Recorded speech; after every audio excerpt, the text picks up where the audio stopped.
আমি একটা জিনিস দেখাবো জাস্ট। আচ্ছা ফাইন, যেহেতু বোন হয়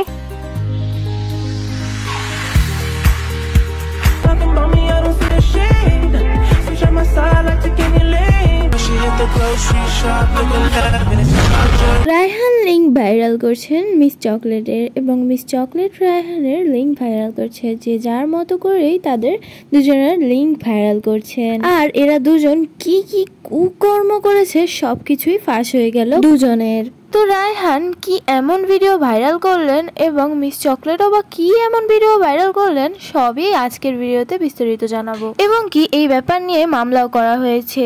কি মনে হয় রায়হানের কি জেল হবে বা পুলিশ কি তাকে গ্রেফতার করবে, সবই আজকের ভিডিওতে জানবেন। তো শুরু থেকে শেষ পর্যন্ত দেখতে থাকুন। এই ব্যাপারে মূলত মিস চকলেট ও রায়হানের মধ্যে ডাবল টাইমিং নিয়েই ঝামেলা হয়। মিস চকলেট রায়হানের সাথে রিলেশন থাকা সত্ত্বেও অন্য ছেলের সাথে সম্পর্কে আছে বলে এই ব্যাপারে খায়। এই ভিডিওগুলো রায়হানের ফ্রেন্ড সার্কেলরাই রেকর্ড করে এবং রাতারাতি ভাইরাল হয়ে যায় এবং তাদের মধ্যে আলোচনা ও সমালোচনার ঝড় উঠে দাঁড়ায়। এখন দেখা যাচ্ছে মিস চকলেট কতগুলো ছেলের সাথেই একসঙ্গে রিলেশন করেছে আর কি কি আকাম কুকাম করেছে তাও ভাইরাল হচ্ছে, এবং রায়হান এতদিন কিছু না করলেও এখন তার সবকিছুই ভাইরাল হতে চলেছে এবং সেগুলো ভাইরাল করছে মিস চকলেট। চকলেটের কাছে রায়হানের অনেক ভিডিওই ছিল যা দ্বারা বোঝা যাচ্ছে যে রায়হান অনেক মেয়ের সাথেই রিলেশনে ছিল এবং নাকি অনেক মেয়ের সাথে খারাপভাবে মেলামেশা করেছে, এবং তাকে এই কথা জিজ্ঞেস করলে সে বলে তারা নাকি তার চাচাতো বোন। ওরা তো আমার বড় বোনের মতো, ওরা দুজনে আমার বড় বোনের মতো। ওদের সাথে আমার কন্ট্যাক্ট হয় না, কন্ট্যাক্ট নেই, আমি কথা বলি না তাও। এই কথার পর মিস চকলেট তার প্রমাণ নিয়ে আসে। তো চলুন দেখেই আসি। আচ্ছা ফাইন, যেহেতু বোন হয়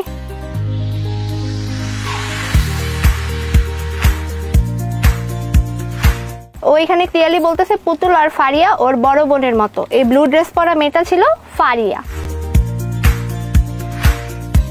তাইলে ওই শাড়ি পরে ওকে বেলি ফুল কিনে দাও, ওটাও কি ফেক ছিল?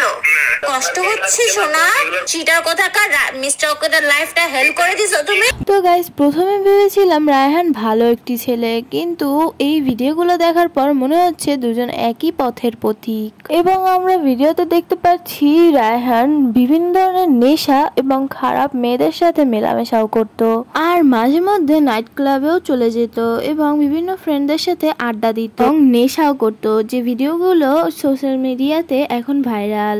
এবং এমন কিছু মেয়েদের সাথে চলাফেরা করত যাদের কিনা ফ্যামিলি বলতে কিছুই নেই, মা বাবার মেয়ের কি হয়ে গেল বা না হলো কিছুর খোঁজই রাখতো না। এবং কি রায়হানও এমনই ছিল এবং তার ফ্যামিলি তাকে সাপোর্ট। এই ঘটনার পর যখন রায়হান লাইভে আসে তখন তার ফ্যামিলিকেও তাকে কিছু একটা শিখিয়ে দিচ্ছিল।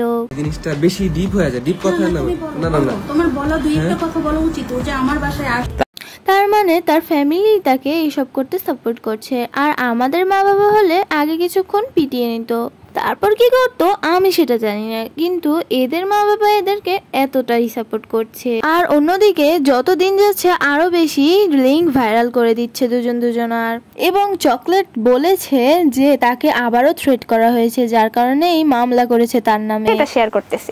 আর এই যে এটা হলো মামলার কপি, আমি যে মামলা করছি, কজ আমারও একটা সেফটি আছে ভাই। একটা মেয়ে মানুষের নামে এমন একটা মিথ্যা ব্লেম দিছে, তার মধ্যে আবার ও যে রাস্তায় আমাকে আবার এরকম করবে না এটার কোনো গ্যারান্টি নাই। কজ ও আমাকে হুমকি দিয়ে গেছে, সবার সামনেই দিয়ে গেছে যে ও নাকি আবার আমার সাথে এই কাজগুলো করবে। যেহেতু আমার গায়ে হাত দিছে, একটা মেয়ে মানুষের গায়ে এভাবে হাত দেওয়াটা কোনোভাবেই মানা যায় না। মিস চকলেটও অনেক আজে বাজে ছেলের সাথে চলাফেরা করেছে, তার ভিডিও আমরা দেখেছি ভাই। রাস্তার মাঝখানে ও এরকম একটা কাজ করছে, ভবিষ্যতে করবে না এটার কোনো গ্যারান্টি নেই। সো আমি ওর নামে অন্যদিকে রাফি আর মিস চকলেটের বিভিন্ন ধরনের ভিডিও দেখে আমরা ভেবেছি যে তারা হয়তো বা গার্লফ্রেন্ড বয়ফ্রেন্ড, কিন্তু এদিকে এই ডাবল টাইমিং এর ভিডিও ভাইরাল হওয়ার পর রাফি সেই লেভেলের পার্টি করছে এবং বিভিন্ন ধরনের রোস্টেড ভিডিও করছে। মানে গাইস বুঝলাম না আমার কি দোষ ছিল, আমার কি দোষ ছিল, উফ বুঝলাম না, মানে আমার কি দোষ ছিল। ডাবল টাইমিং লাইফে প্রেম করছি কিন্তু এক লগে দুইটা কোনো সময় করি নাই।